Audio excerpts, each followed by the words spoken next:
This is the case of Sabrina Cooder, the woman behind London's most disturbing murder of a nanny. In September 2017, thick smoke curled into the air above a quiet street in Wimbledon, southwest London. Neighbors noticed the unusual bonfire and complained of the smell. What firefighters uncovered inside that garden was not garden waste or a family barbecue, but human remains. The charred body would later be identified as Sophie Lionnet, a 21-year-old French au pair who had been working in the household. The people responsible for this tragedy, the very couple who had hired her to care for their children, Sabrina Cooder and her partner, Wissem Medouni. What unfolded in the courtroom months later stunned Britain and France alike. It wasn't just a murder, it was the culmination of idiotic obsession, paranoia, and a chilling descent into deranged human cruelty. So, who was Sabrina Cooder? Sabrina Cooder was born in Algeria and raised in France before moving to the United Kingdom. To those who knew her casually, she appeared glamorous, even charismatic.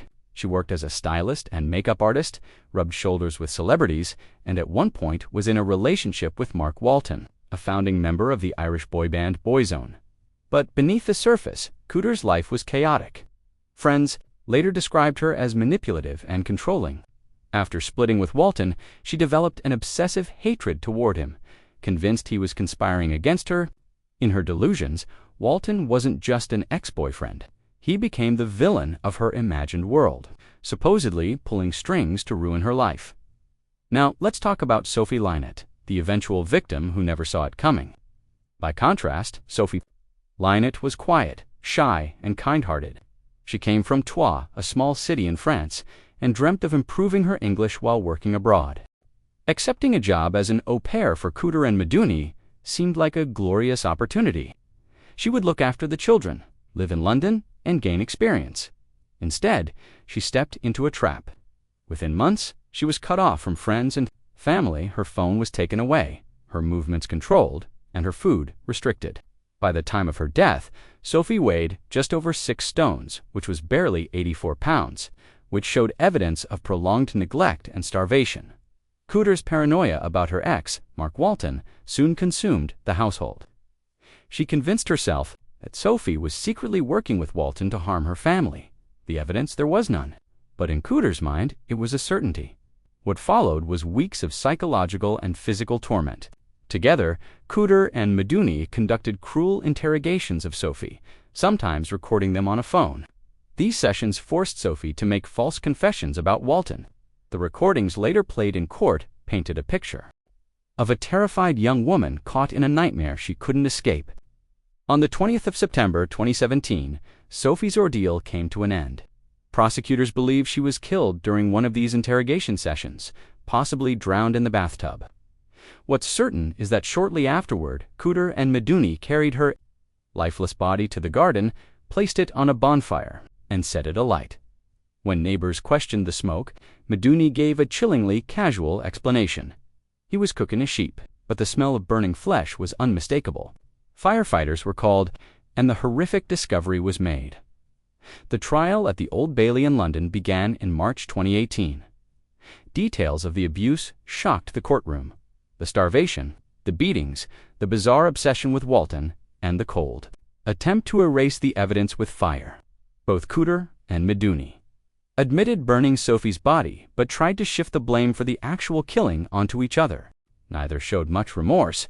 Cooder, in particular, maintained her narrative that she had been betrayed by Sophie, even though it was clear Sophie had done nothing wrong. On the 24th of May 2018, after deliberation, the jury returned guilty verdicts for murder. On the 26th of June 2018, Cooder and Medouni were both sentenced to life imprisonment with a minimum of 30 years. The judge described the crime as one of horrible cruelty, pointing to the deliberate and prolonged suffering inflicted on Sophie. In emotional statements, Sophie's parents spoke of their heartbreak. They had sent their daughter abroad for a better life, only to have her brutally taken away from them.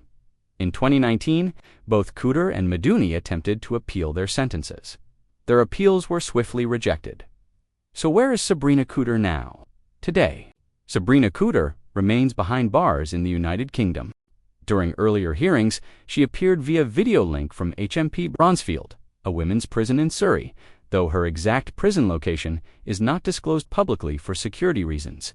She will remain incarcerated for at least 30 years, meaning she cannot apply for parole until 2048, and even then, release would depend on whether she is deemed safe. There are several factors make this case unforgettable. Number 1 is the senselessness. Sophie had no part in any conspiracy. She was simply a young woman in the wrong household at the wrong time. Number 2 is the obsession. Cooder's fixation on her ex spiraled into delusion, dragging others into her paranoia. Number 3 is the cruelty. The recordings and testimonies showed a level of psychological torture rarely seen in domestic cases. And number 4 is the cover-up, attempting to burn. Sophie's body in a garden bonfire was as shocking as it was futile. Now, let's remember Sophie Lionnet. It's easy for stories like this to focus entirely on the killers, but it's Sophie who should be remembered. She was a daughter, a friend, and a young woman with dreams cut short. Her parents have since spoken about wanting her remembered, not for the cruelty she endured, but for her gentle spirit and kindness. Thanks for watching.